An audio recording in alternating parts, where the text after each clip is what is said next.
So let's begin. Can you talk a little bit about your own purpose path and really what led you to write the book? Thank you again for having me. My thanks to Fan and to Carter, who has been a mentor for me in many very important ways. The purpose path really started in me when I recognized, one, the value of my own life story, and then also some of what I was seeing in my students and some of the parishioners I had the opportunity to serve, as well as some of the executives I've had the opportunity to coach. A lot of people are feeling trapped in their own lives. They're on autopilot, going to work day after day after day, doing things that they wonder about whether they're significant or not.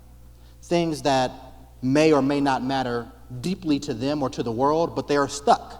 They're waking up, they're going, they're showing up, and some of them are hitting a wall, asking, can I pivot into something where my life will actually count? Some of them are worried that they're out of time. There are some young people who are chasing after success or fame based on someone else's definition of success.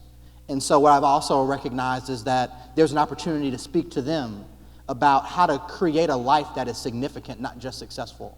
So this book is really not only for younger people, but even for more seasoned people, people who are past what are thought of as the senior years, the retirement age. Because quite honestly, I think about my mom who's here and my grandmother who just turned 100 years old.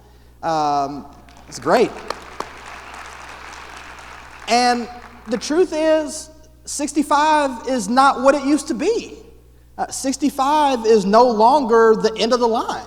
The retirement age was set at 65 when the life expectancy was 66 and a half. So this whole concept of being done at 65 is no longer true. There is a third that people are really trying to figure out how to take advantage of. And so it is my hope that this book will speak to them as well.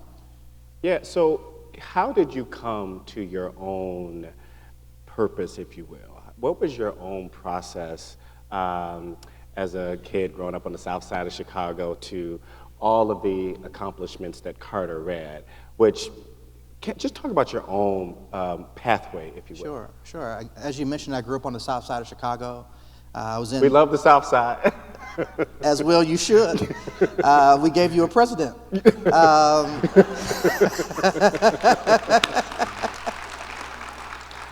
I grew up in a house with my mom and my grandmother. And my grandmother took ill when I was fairly young. So I saw my mom wake up every morning at 3 o'clock to take 2 trains and a bus to work out in the suburbs to be able to provide for us and to take care of us. And she did a fantastic job as far as I'm concerned. And so I'm grateful for her being here with me tonight. But yes,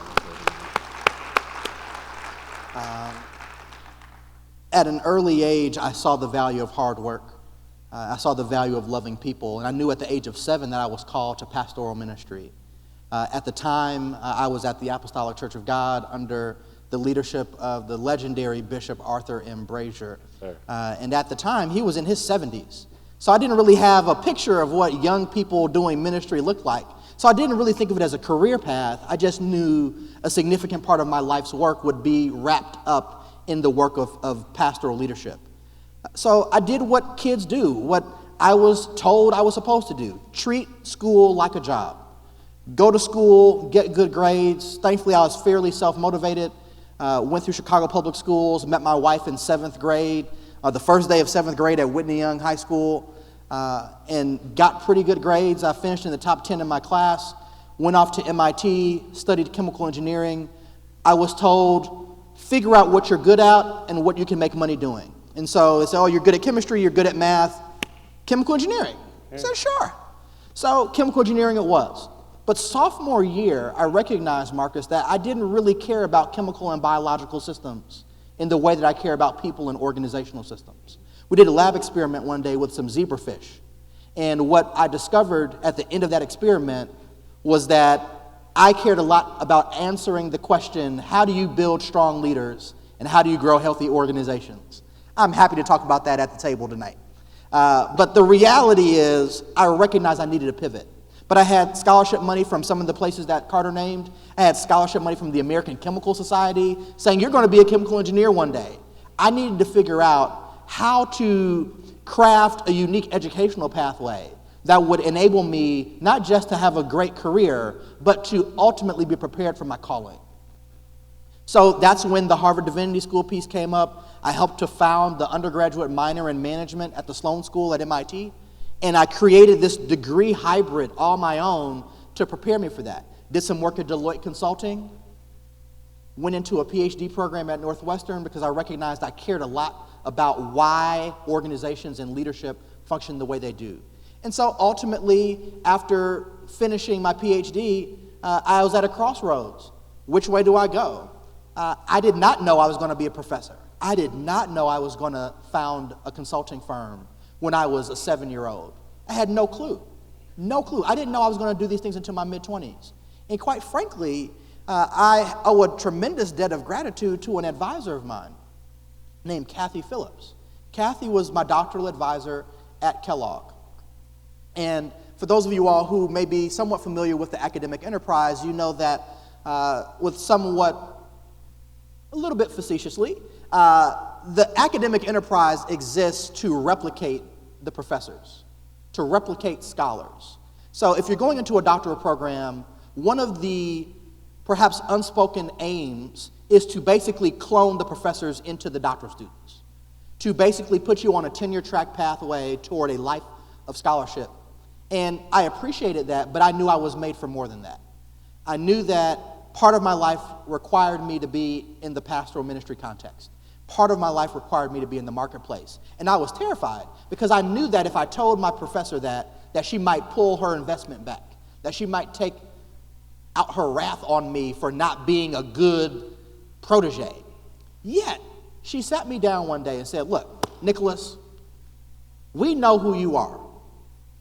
We know you're a really good scholar. You ask really strong questions and you write well. But at the same time, we know you're a gifted preacher. We know who you are. When will you acknowledge who you are? When will you be okay in your own skin? When will you stop being afraid of declaring who you are and what you're made to do? Because quite frankly, no matter what the consequences are, you owe it to yourself to be authentic. That was a sigh of relief that I had, but then I also had a degree of terror because I didn't quite know how to move forward. I didn't have a roadmap. I didn't have a blueprint. I didn't have someone who I could look to who was doing that exact set of activities. But one step at a time, one foot in front of the other, doors opened, sponsorship came, right? And so not only was Kathy a great mentor for me, but right along that way, I met this new dean at Kellogg named Sally Blount. I spoke at Kellogg one day. She heard me speak, and she said, I want to hire you. I don't know how to do this because this is against all the academic rules. You don't hire your own doctoral graduates. That's just against all the university rules. However, she knew she wanted to do it, and she created a faculty appointment for me. And fast forwarding a bit, now I have, as Carter mentioned, had the privilege of receiving some teaching awards for impact in the classroom. But I also started a consulting firm. I also serve as assistant pastor in my church. And this is not something I had figured out all along. So as I think about narrating my own purpose path, one thing I would hope to leave you all with tonight is that you don't have to have it all figured out from the beginning. This is not a situation where you have to have a 20-year plan and then work backwards from there. Because quite honestly, a 20-year plan really is quite limiting. For me, it would have been quite stifling to think that I had to fit all of my life and all of my activities into this nice, neat bucket. I, in my own life, have had the experience that I don't get the entire movie script. I just get enough to be faithful with the next step. If I can be faithful with what's in front of me, the next steps will become clear. So the purpose path is really a journey, and I'm still on it. I've written a book, and I'm grateful that it's having some degree of impact in changing people's lives. But the reality is, even I am still on this path. And I'm still asking the very questions that I asked the readers to ask themselves. So you talk about, like, you've mentioned a number of influences in your life, but I have to go back to Bishop Brazier. Yeah. Talk about, you grew up in Apostolic Church, Did. God, right? We've got mutual friends that you grew up with. That's right. Talk about your relationship with Bishop Brazier and his impact and imprint on your life. This is the same guy who, a lot of people don't have any context for who Bishop Arthur Brazier is or was, but I believe it was Bishop Brazier who looked at Barack Obama and said, you're going to be the first black president. Yes, he did. Bishop Brazier means a lot to me. He was my pastor as a child. In fact, I dedicated the book to him. He was a pastor for me. He led in the civil rights movement in Chicago and welcomed Dr. King to Chicago when many ministers would not receive him. So he was visionary in that regard, and he had a national footprint in terms of his impact, working very hard in the community of Woodlawn to revitalize and transform that neighborhood, which is now just steps away from where the Obama Center will open. But Bishop Brazier's influence in my life was really about seeing how someone could be the same person in the pulpit as they were on the street. He was able to walk with presidents and with paupers and not change one bit.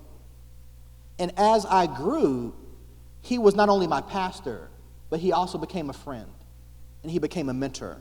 And so much of what I believe to be true about life and leadership and lifelong learning, a man who learned French once he hit his 60s or 70s, like started learning French as what many would call a senior citizen. And was still playing tennis. And playing tennis every Saturday. I mean, balance, right? So much of what I've learned about life and leadership I attribute to him, and the influence and impact he's had on my life. We could spend the rest of the night talking about. I'm sure. So in the book, you give some definition of terms. You talk about purpose, vocation, career, and job. For the sake of the audience tonight, kind of distinguish those, because some people use those synonymously, but they're not the same thing. Can you talk a little bit about that? Absolutely. I am a firm believer that words are powerful. And for many of us, the idea of vocation has been co-opted into a euphemistic shorthand for a blue-collar trade or job. But in fact, vocation comes from the Latin word meaning calling. So the idea of vocation is truly about your calling, your life's work, what you are made to do. Career, on the other hand, which is where a lot of people focus a lot of energy, and understandably so. I mean, at the end of the day, I am a business school professor. And I want my students to have prosperous careers. However, the word career comes from the French, denoting a racetrack. So literally going around and around in circles, feeling like you're not making a ton of progress, but you're just round the track, Monday through Friday, round the track. That's what a career is. And so what I encourage people to do is to think beyond just a job, which is whatever it takes to put food on the table, and even think beyond career to think about vocation. Vocation is a much more transcendent concept than career. And this is something especially appropriate as we sit here tonight at Evanston Township High School, because many young people are being trained for careers that may not exist by the time they're in the workforce. And in many cases, there are going to be careers that don't exist yet. So if we focus kids on asking and answering the question, what do I want to be when I grow up, we're doing them a tremendous disservice, in my opinion. I think that the question of what do you want to be when you grow up puts them in a box. And instead, what I would hope we would be able to ask our young people to consider is, what is it that you feel called to do with your life? What is it that you can't not do with your days? Think about the impact that you feel led to make in this world on whatever scale, globally, nationally, in your own community. What is it that you must do with your life? And then think about your education as preparing you with skills and insights and strategies, access, exposure to prepare you to do that work credibly. But instead of focusing on just career, for all of us, I would ask us to think about vocation. Vocation can even comprise multiple careers. And so when people hear my biography and they say, oh, wow, you're doing all these things, You are like bivocational or trivocational, misusing the word vocation as a synonym for career. And what I tell people, quite frankly, is that I am not bi or trivocational. I have one vocation. It plays out differently on multiple platforms, depending on the day of the week and where I am in the world. But and who's in front of you. Exactly, and who's in front of me and what the need is. Yeah. Because truly, I'm no less a pastor in the classroom, and I'm no less a professor in the pulpit. I don't leave my brain in the parking lot at church, and I also don't leave my soul in the parking lot in the classroom. When I'm in the university context or in the corporate context, I don't check my soul at the coat check. All right? I bring all of that with me. And quite honestly, what I've discovered is that leaders and people of all walks of life are hungry for that kind of authenticity. It's what Parker Palmer calls living an undivided life, where you are the same you no matter where you are. So that's really the essence of vocation. What would you describe as your purpose to be? Like, what language or what narrative would you give that? What do you mean? Like, what do you talk about? You're no less a professor and a pastor in these contexts. So, if someone to say, Dr. Pearce, what is your purpose? How would you respond to that? My purpose is manifold, but the easiest way for me to encapsulate it is to be of service to people in facilitating their growth. Now, that may seem fairly broad. In some cases, it is, because I believe all of us should have contributing to human flourishing on our list of things to do. However, what is particularly unique is the platforms that I'm called to do it upon. I'm called to care for people in a spiritual context. I'm called to care for them in a leadership context. And I'm called to care for their formation from a professorial context. Caring for students in a classroom is as pastoral a work as there ever will be. It's caring for young people, and in some cases executives, at pivotal moments in their careers, in their lives, where they're trying to figure things out. It really does require shepherding. It does require a degree of attention, not just to how to manage well or how to lead well and these sorts of skills. It really does require attention on their souls, how they are being formed and fashioned, not just as leaders or managers, but as human beings. So part of that is the work I'm doing in the church context, in the community, in the classroom, in the marketplace. It all intersects. Yeah. So I don't have to take off a hat and put on a hat or change this or change that. I'm here for people. And regardless of where I am, I firmly believe that if I can steward the platform I've been granted well, then bigger platforms will emerge, not for the sake of my own self-aggrandizement, but for the sake of impact. I believe platforms are given to us to hold in trust. And some people, their integrity is not developed enough to handle a big platform. So if they would receive the platform, they would lose it quickly because they don't have the character to keep them there. So part of this is also recognizing that as you grow in your purpose and you develop your skills and you develop your insight, you also have to be developing your character and developing that authenticity. So that's how I think about my purpose. It's evolving. I don't know what I'm going to be doing exactly in 10 or 20 years. I have some picture. I know that I'll be in the marketplace doing some of this work. I know I'll be in the classroom. I know I'll be in the pulpit. How exactly that will all mix together, I can't say. But I do know that I'm in the exact right space where I belong right now. Do you believe that you have to be a spiritual person or religious person to believe in God to uncover one's purpose? This is a really interesting question. I am a Christian, as Carter alluded to, and unapologetically so. The idea of calling does, to a certain extent, invite us to consider if there's calling, who's doing the calling? There has to be a caller. Right? And so just thinking that through. It's very preacher-like. I like that. Listen, wherever I am, Marcus. I know you're going to preach. We can work it out. But in reality, this book is written not strictly for those who would adopt a Christian worldview.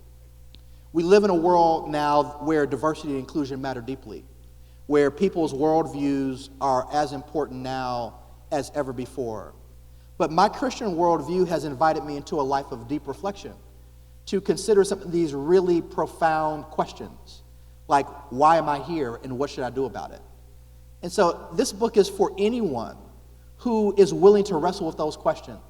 If you are convinced that we are more than just flesh and blood, that there is something beyond the material world, that things that are unseen are as real, if not more real, than those things which we can see.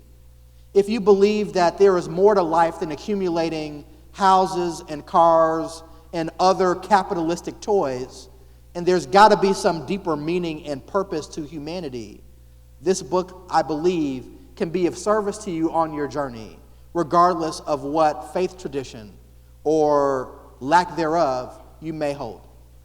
So how do you infuse these principles into your work at Kellogg with your students at Northwestern? A lot of my students at Kellogg are really focused on getting a good job and paying their loans. And that's real life. This purpose thing is not a substitute for profitability. I don't believe purpose is a consolation prize when you can't be profitable. Right? Purpose and profit are not mutually exclusive.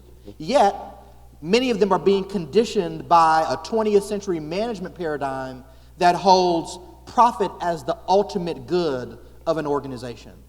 And so part of this is helping them recognize that if you chase purpose instead of profit, your life will actually stand for something. Many people chase after money and chase after prestige, and Wall Street applauds them. They have the biggest house on their block. They've got 3 cars, although they can only drive one at a time. Like they have accumulated all the toys, all the accoutrements. They have all the status symbols. Yet they look in the mirror with a profound sense of emptiness because they recognize that what they have built doesn't really matter. What they have built was good for Wall Street, but it wasn't really meaningful to them. So part of this is really disentangling for my students. Where are you going to go? What is your life going to mean? And the time to figure this out is now. How can you connect what you do every day with what you believe you are led to do with your life? You can't say, here's my life's work on the one hand. I want to be known for this. I want to have accomplished X in the world, yet what I did every day was over here. Because in truth, when you aggregate what you've done every day, you'll have what you did with your life. So part of my role and my opportunity is to help them think about what do they want to do with their days. 50, 60, 70, 80, 90 hours every week. What are you going to do with those days? And that can in fact be what you will have done with your life. How can you bring your full self, bring your soul with you to work every day instead of leaving it in the parking lot just for a few dollars? I'm not knocking people who have to take jobs just to put food on the table. I acknowledge that. When I did some research on my own family, I recognized that my great-grandfather only was able to attain a second grade education. Had to take a job to put food on the table for his family even as a young person. So I understand that. But for many of us in this room tonight, we have the privilege of asking, what do we want to be when we grow up, so to speak? And for those of us who have some degree of latitude to be able to figure out where we want to spend our time and how we want to spend our gifts and our life and our talent, we owe it to ourselves to ask and answer these questions. So I was going about my day-to-day, doing my job, and I met someone from the outside who was doing some work with us, and he says to me, I said to him, hey, how you doing today? Well, if I could win the lottery, I'd be great. This whole job thing sucks. I just wish I could, do whatever I want to do. And I was like, oh, this is very appropriate for tonight's conversation. What do you say to people who feel as if they're stuck in a job? You just alluded to it. They got to put, food on the table, housing, and they feel trapped. Like, how do they move forward? Part of this is coming off of autopilot. And many organizations are terrible at being complicit in people's own diminishment. Many of our organizations, many of our companies treat people like cogs in a wheel, treat people like they are robots with beating hearts. They dehumanize people every day. They reduce the value that you have as a human being to the material value of what you are able to produce. And so when we get stuck in that paradigm, it becomes very easy to get on this autopilot, to get stuck in this rut where you're just going to your job every day and you're just turning the crank. And part of my desire in writing this book is to invite people off of autopilot. Now, this is a scary thing for many people because they've been stuck in this rut for 20 or 30 years. And while they hate it, they're even more afraid of the unknown that could actually come through their flourishing. Some people are afraid to shine because they have been conditioned to not shine. So part of this is to not only invite people off of autopilot, but to give them practical tools and questions to ask themselves, to orient themselves into the places where they belong. This is not to suggest at all that purpose is only for a white-collar profession. Mm-hmm.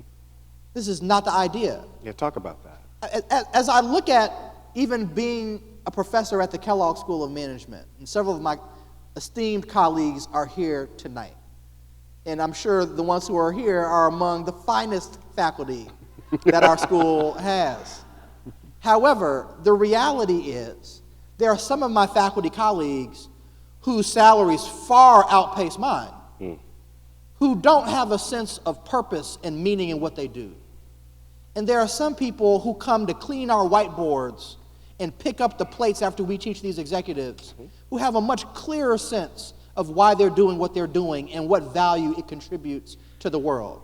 I'm reminded of a quote from Dr. King where he said, you don't have to make your subject and your verb agree to be great or to serve. That's right. Right? All you have to do is a heart full of grace, right, and a soul that's generated by love. So whether you're a street sweeper or you're a college professor or a powerful executive, let your soul generated by love pour into the work you're doing every day for the benefit of somebody else. That is where we find our truest and highest and best purpose. It is not about the size of your office or the lack thereof or the size of your paycheck. People can be quite purpose-driven and quite intentional, making just enough money to get by.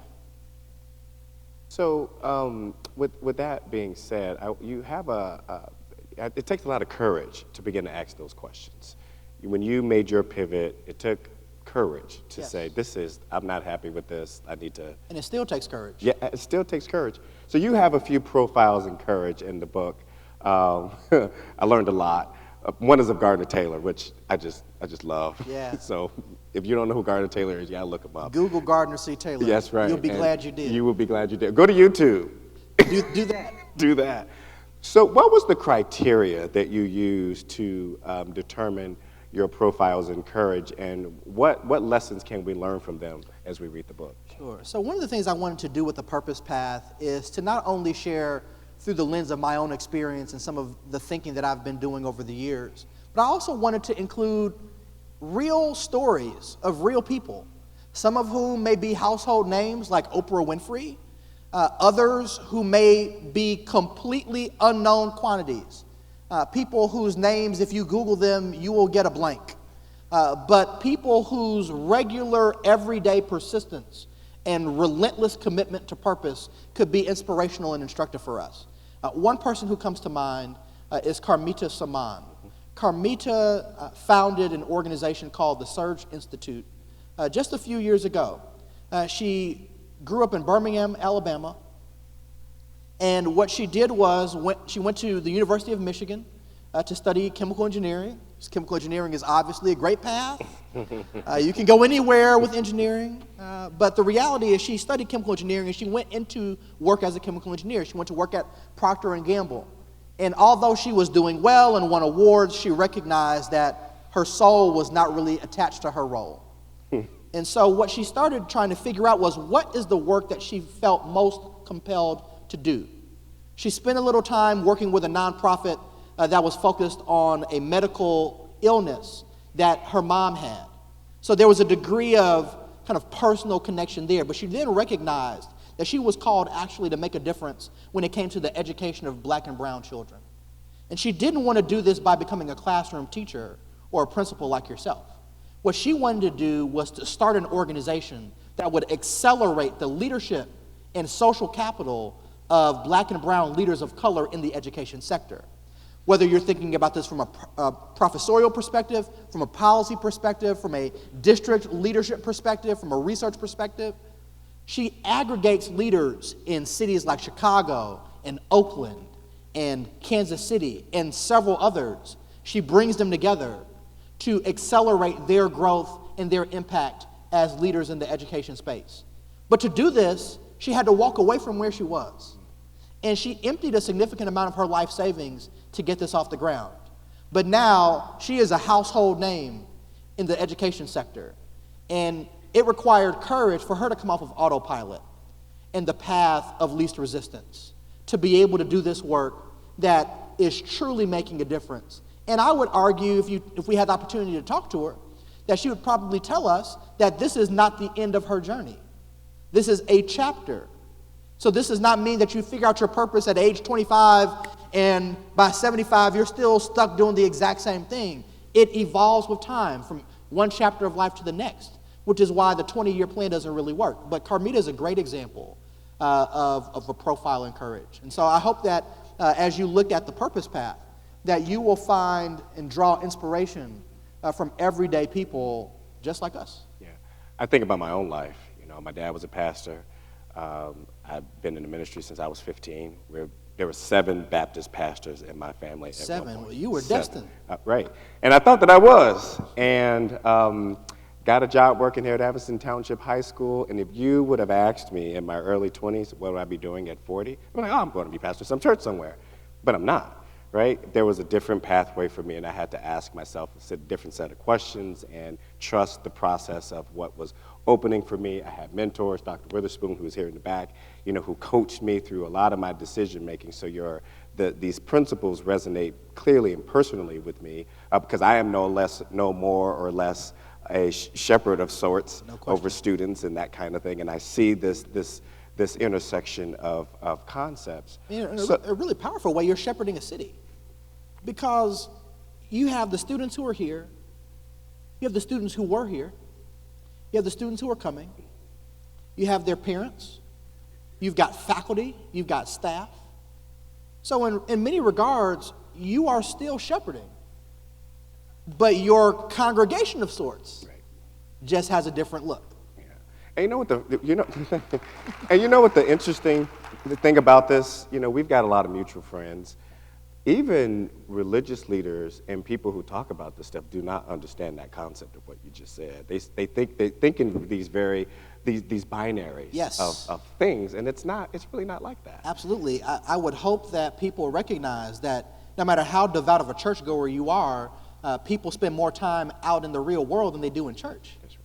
So to be able to prepare people to let their light shine in the marketplace, wherever they are, whether it is in business, whether it is in media, entertainment, sports, journalism, the law, the nonprofit space, to prepare people to be their same authentic selves beyond the walls of the church is a much more powerful and much more far-reaching motive than to just prepare them for good church attendance and faithful church membership.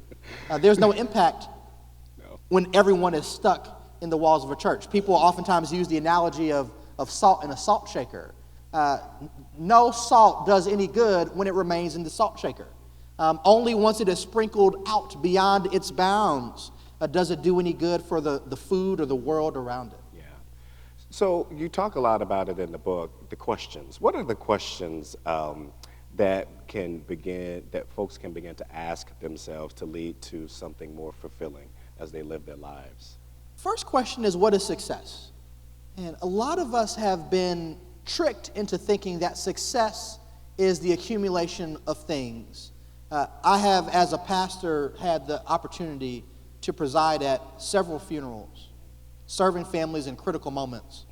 And what I recognize is I have not yet heard a eulogy that extolled how much someone left behind.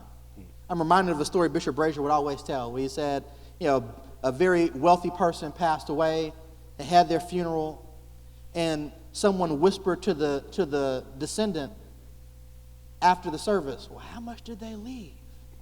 The person said, all of it. There's nothing that they take with them. See, this is a tough thing for us to process, given the uncomfortable laughter in the room.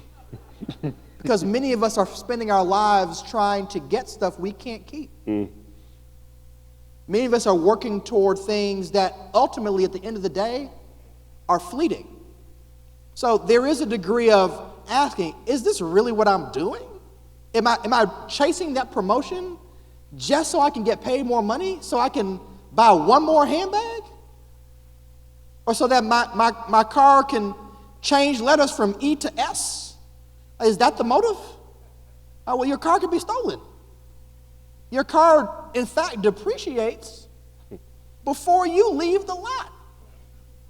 So if we're focusing all of our energy in these ways, there's some significant limitations. We leave it all behind.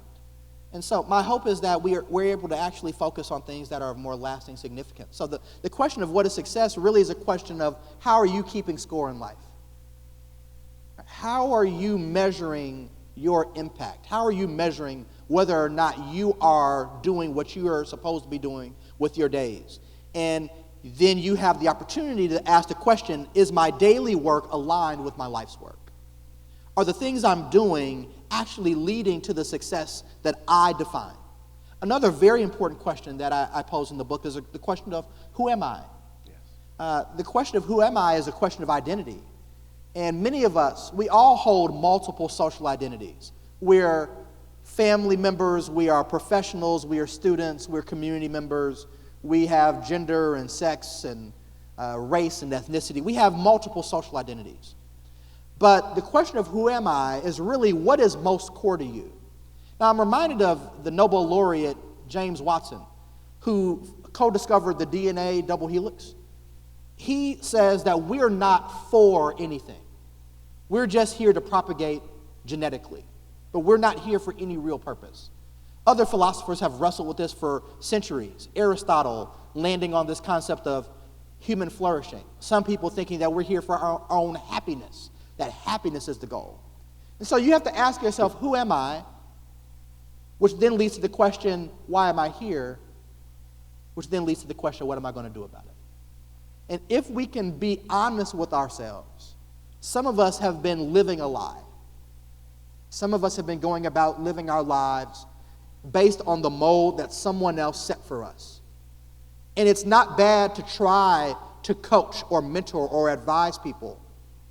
But we have to be very careful before we try to basically clone ourselves or live vicariously through someone else. Part of this, especially in the context of a high school, thinking many parents in the room, part of this is to think about how do we position our young people to not only take advantage of a bright future, but to also be uniquely and authentically them as they do it. So these are some of the questions that I'm hoping people will wrestle with, and it is a periodic check. This is not I asked this question in 2019. This is something that we come to again and again and again and draw hope and inspiration and deep encouragement and direction from the process, the journey. Parker Palmer says that vocation is not a goal to be achieved. It's not a checkbox list on our to-do list, but rather it is a gift to be received. And so it is through some of the detours and the disruptions and the U-turns on our journey that we indeed find and discover our true purpose. Yeah, one of the things we did here at ETHS last year, before we started talking about a number of our initiatives that we were doing, we got in some PD where we were asking ourselves, what is our personal why? Yeah. Why are you here? Why are you doing what you're doing here at Evanston Township High School? And it was so moving for our leadership team that a lot of them went to their respective departments and had the departments doing the same thing. A lot of teachers reflecting on, why did I become a teacher? It was so inspirational, and we got the school year started off with such a positive vibe because people were reminded, this is why I went into education in the first place. I'll tell you, though, that's a dangerous exercise, Marcus. Because the truth is, maybe not here at ETHS, but let's just talk about some of the other school districts I've had the opportunity to work with. Sure. And other social impact organizations. Yes.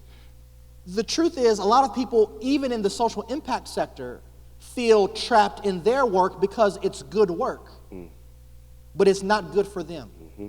I don't mean good for them from a financial earnings perspective. I mean good for them in terms of their work to do. So you have some people who are stuck, perhaps in classrooms, who are saying, well, if I leave now, I'm giving up on the kids, and I don't want to give up on the kids. But the reality is, if you're not called to that classroom, you're doing those kids a disservice, no matter how much you care for them. You're in the wrong seat. You're in the wrong role, right? So part of this is recognizing that even among people who are in the nonprofit space, making social impact happen, that just because it's good work doesn't mean it's good for you. I believe that the environment is in great peril, regardless of your politics. I was trained to understand some of the dynamics of climate change, and it's real. Climate change is real. Yet, I am not devoting my entire life's work to solving for that. I believe that domestic violence is a huge scourge in our society, and it's often in plain sight. Yet, I am not devoting my entire life toward domestic violence prevention and eradication. I think that hunger and homelessness are huge issues. Many people are food insecure. They work a 9 to 5, but they still don't know where their next meal is coming from. Huge issue. Yet that's not where I'm devoting my entire life. These are things that are very, very worthy areas of work. They're just not mine to do. But they are someone's to do. And so it is my hope that we will each find the impact that we are uniquely called to make and find our why, and then join organizations whose whys connect with ours. You also mentioned that this is good for organizations to figure out what their purpose path is, right? No question. Can you talk a little bit about that? Because Absolutely. you talk about it, and you coach leaders in this way. Yes. One of the things that I am most frustrated by when I go into organizations is the fact that many leaders are conspiring in the diminishment of their own people. They treat their people like robots. They dehumanize them. And so one of the real challenges is not with people who are not good employees, but with people who are good employees. Imagine for a moment that Dr. Campbell is one of my employees. He's an amazing, amazing leader. We have some reports due in the next 30 days. I need him to do them. If I actually am open to letting him go, it'll be at my expense. So I need to hold on to him, even though deep in my soul, I know that he's made for more than this seat. He's made for more than what he's doing, but if I tell him that, and I coach him into where he belongs, it'll be at my expense. So I keep my mouth shut. I let him stay pigeonholed and live beneath where he belongs. And so one of the most courageous things that leaders can do is actually care enough about their people to tell them the truth about what they see in them and to release them and not keep them selfishly. Another thing that I think organizations could really stand to do more and more of, and I'm seeing it more and more quite thankfully, is to identify a real reason for your existence beyond maximizing shareholder value and making money. Those are key performance indicators, but that is not why an organization exists. Organizations exist to do good in the world. Even if you're a B2B, a business-to-business organization, I think that there's no such thing as an organization that doesn't have a customer. Every organization should be focused on who its customer or client is. Whose good are you contributing to? And in that way, you can answer the question, what would happen if your organization ceased to exist? A tree falls in the forest. Does anyone care? Well, in the case of ETHS, a lot of people would care because ETHS means something. You guys are on purpose. You're on mission. But there are a lot of organizations that if they folded up their tents right now, no one would care. So one of the organizations I have had the opportunity to work with sticks out in my mind. I had the opportunity to sit with 50 of their top 100 leaders, Marcus, in a room, and we talked about organizational culture. Everyone wants to know about how to improve their culture. First question I asked them, what is your organization's reason for being? Why do you all exist? You could hear a pin drop. They looked around. Now, the professor in me is comfortable with silence. I'm not bailing people out of silence. You need to sit with that for a minute. So they sat with it. Then someone sheepishly raised their hand and said, well, I think we're here to make money, right? I mean, that's what we're here to do, right? Like, well, the McDonald's across the street is making money, and all the rest of the companies in this industrial park are making money, so what makes you so different? Why should someone want to come work for you? I'm like, oh, that's true. So then someone else said, well, our reason for existing is to stay in business. Because we're facing a lot of shifts in our industry. There's a rapid transformation. If we don't keep up, we're going to die. So what keeps us going is staying alive. I said, wait a minute.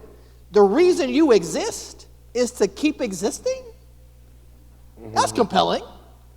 Can we try again? Like, what is the real reason that you get up in the morning and trudge through the snow to come here? Why should the thousands of people who work for you do the same?